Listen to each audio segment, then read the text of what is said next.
So tonight, I speak to you about hope for the Philippines that can move mountains.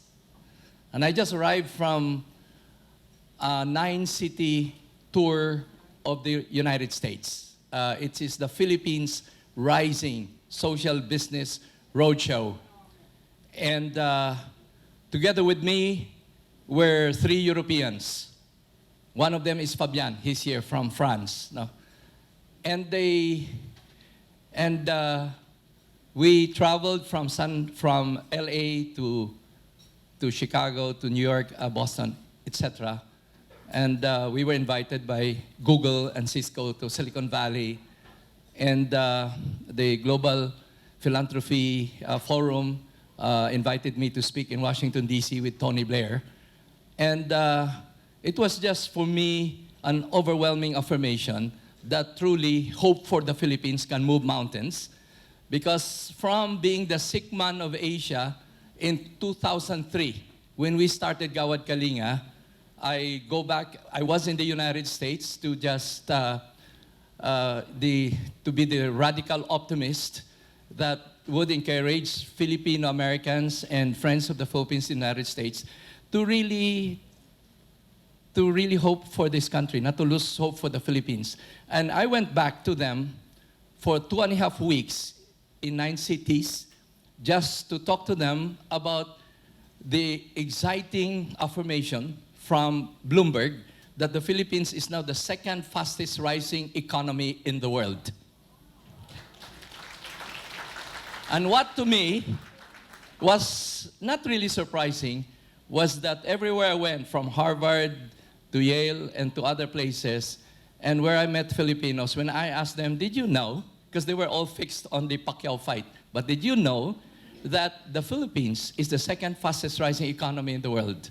And it was just sad that it was not important to them. So they would know about Haiyan, they would know about the bad news that always comes out from media, but they did not know about the many good things that were happening in our country. They did not know that last year we asked for 1 million volunteers for Typhoon Haiyan to volunteer for Gawad Kalinga. From April 9 to June 12, we asked for 1 million volunteers to repair schools, to build homes, to plant trees, to be able to do medical mission, and many other things.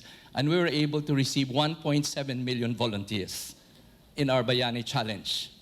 But that does not make news.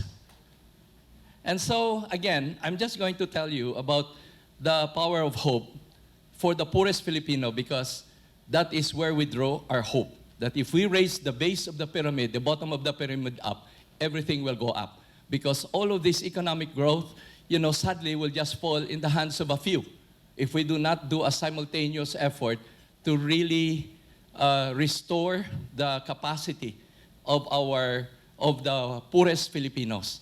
And that to me is what hope is, not just for the poor, but for us. Because if we create more slums, if we fail to really help the landless and the homeless in the countryside, there will just be a continuing invasion of the urban areas and more slums and more threats to our children. But then we realize that there are many now NGOs, there are many now Filipinos here, that are trying to really make a difference. And I'd like you, every session I had in the United States, I started with this video of a Cebuano who is an NPA, no permanent address. Because Filipinos like me, I was myself landless, homeless, and so I had a very vague concept of homeland, because most Filipinos are landless and hopeless, so we have become migratory. So the poor in Cebu, the poor in Samar, Leyte, Bicol, who live in vulnerable areas when they are hit by calamities, they would look for survival in urban areas. And this is a story that gripped me. It's a video made by Sachi and Sachi, but this is something that tells the story of what Gawad Kalinga is all about, and what for us, what hope is all about. Gibulagan ko kay wa na ko no wa ko ni bawas og suwat. Saan pagbawas wa mo kabdawat. Dire man niya gi-address sa Loriga San Miguel. Ya, dako kay nang Loriga San Miguel. Kung walay number dito imong balay. May pagkatong mga nitso diha sa una nay managkot. May baw ano na address kay na may pangalan. Ang mga nitso. Kami nga nanamuyo diha, wala jay tibok ng tinodaday nga address ba? Hindi naman yun yung hanapin yung kartero. Hindi naman yung nitso hanapin, yung buhay naman.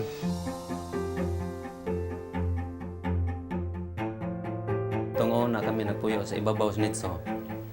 Kami karon na namin des ibabaw pagyod dili na nitso. Kundo na. Dako yung diferensya. Kuhaan man ka ng skits o nanami ka ibutang nga skits. Condobel 1 Loriga.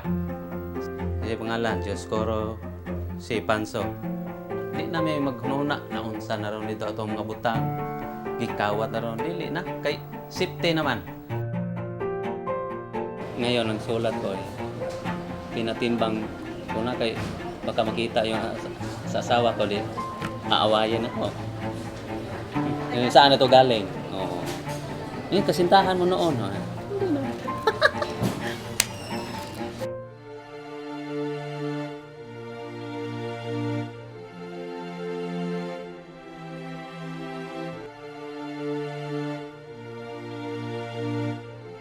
Kita gyud magtinabangay kita mga Pilipino mo uswag niya tong Pilipinas walay pobre parehas ra kita kung maghugpong ta ang kinsa katong mga pobre atong isilhig paingon sa kauswagan.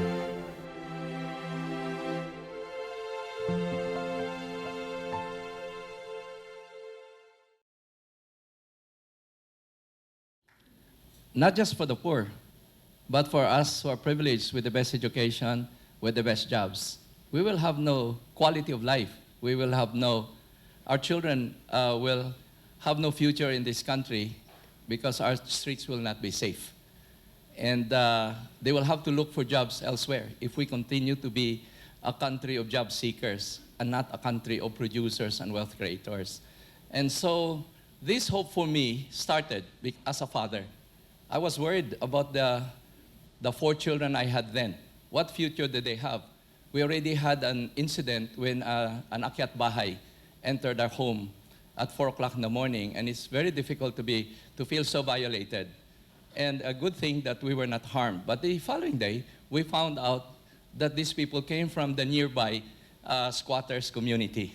So I realized that even if I were successful, I went to a top university, I worked for a multinational company, I live in an exclusive subdivision. I sent my children to exclusive schools. I went to church on Sunday. I gave to charity. All the usual things that good people would do. It was not enough because I was blind to the growing poverty around me. And so I came from the poor, but I forgot about them, just like many of like me, who forgot where they came from. So I realized that it is the rich and the poor who have to learn to work together. So it was in 1996, I went to Bagong Silang, which is the biggest slum in the Philippines, home to more than 600,000 of the poorest. And they came from Negros, they came from Bicol, they came from different parts of the country, but they were thrown there. So it was called a salvage village because that's where you throw the salvage victims together with the squatters. And so we transformed Bagong Silang. We built 2,000 homes in Bagong Silang. And then we were able to do it in Cebu. We were able to do it in many parts of the country. But it was hope with a vision, hope with imagination, that you have the power together, rich and poor, to transform ugly, squalid, dangerous slums into peaceful communities like this. And when we were able to do it in Bagong Silang, we had proof of concept. It can be done. So we did it in Bacolod, we did it in Davao, we did it in Iligan, we did it all over the country. And when I came back to the United States last week, we had done it in 2,500 communities for over 1 million Filipinos. And that was with the hope of Accenture. And it was interesting in America because Accenture is also helping us build our organization for GKUSA. but we worked with over 700 major corporations. We worked with over 1,000. We worked with over 1,000 politicians, from mayors to governors to congressmen to presidents. So our vision is to help end poverty by 2024 for 5 million Filipinos. And so it's not just the urban slums. We wanted to go to the source of the problem. And so we started helping every typhoon in Bicol, in Infanta, all over the country. And we worked with people, the rich, the poor. The poor had no money, but they did sweat equity. The mayors would provide land. We did land banking that people thought no one would donate land to the poor. But since we started, land has been donated for over 1 million Filipino families. So there's land. So there's no reason why the Filipino should be a squatter in his own country. And so these are just typhoon victims of Haiyan. And we're now building in 68 towns all over the country. While international organizations were talking about building temporary homes, Gawad Kalinga, with a ragtag team of volunteers. At mga international volunteers, they were riding all these expensive cars and staying in the best hotels. Our people were riding in bicycles, in tricycles, in jeepneys, and they were building town after town. And so it's just amazing, that people from the top universities were helping us, people from the top corporations were helping us, but the poor themselves were helping themselves and one another. And the reason why we were able to work fast and react after the typhoon, we even were able to distribute relief to over 1 million people, simply because the beneficiaries of past typhoon, of Sendong, of Pablo, of Ondoy, went to help. They were passing it forward. And so we had already the army on the ground. But this was the reason why I was invited to Washington, D.C. to talk about disasters and disruption, because the Philippines now has Gawad Kalinga, which Time magazine came out with an article after Typhoon Haiyan that we are now the most credible humanitarian organization in the Philippines. So it's important for New York Times, by the way. So these are the homes, typhoon-resistant homes that we're building for Typhoon Haiyan. And so after Typhoon Haiyan, there was another typhoon, but the people who were threatened by the Typhoon Hagupit, many of them still living in vulnerable areas, found sanctuary in our communities, because we're now building intentional communities that would be sustainable. So from building intentional, sustainable communities, we're now moving towards building universities. So we are building the first Farm Village University in Angat, Bulacan. And our goal is to be able to raise 500,000 social entrepreneurs. Today we had Globe, because they're putting the Wi-Fi, they put in all the fiber optics, because and Hyundai built a 50 million facility, a green innovation center, and Shell is putting 32 million to build a Shell Water Museum, because this is the first Farm Village University in the world. And this will be the prototype for the different provinces to put up also their mentorship hub. And so we'd like you to see we are starting the first college for social entrepreneurs in the Philippines and probably in Asia. And so that was the Hyundai Center. These are our students. They are the students coming from the graduates of the public high schools, the top students who cannot get a college education, because at the heart of our poverty is the loss of our human capital, that 86% of the graduates of our public high schools in rural areas cannot get a college education. And that's why we have to provide them quality education, and we teach them, our language of instruction is English, and the second language is French. So we have about 500 interns and social entrepreneurs coming from France, helping us, and Netherlands and England. And that's why we had to go to the United States, because we have 500 from Europe and only 5 from the United States. So we expect an American invasion this year, because now they want to enter the Asian market. And they need to partner with our social entrepreneurs, because we cannot end poverty. We cannot end poverty if we become poor ourselves. So our goal is to make everyone rich.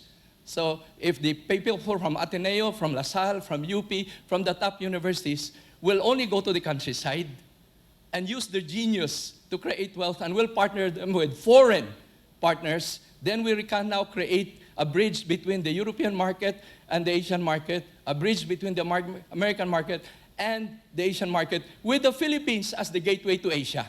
So it's important that when we talk about hope, that it is hope with a vision. And because you love your country, your dream for your country should not be small. The problem of poverty is so massive, our response cannot be small. And even the poorest Filipino can also respond and can also give something. Even the poor who have no money, they can give their sweat equity. So we're now producing all these products. So we have Human Nature, which is probably the fastest rising social enterprise in the country.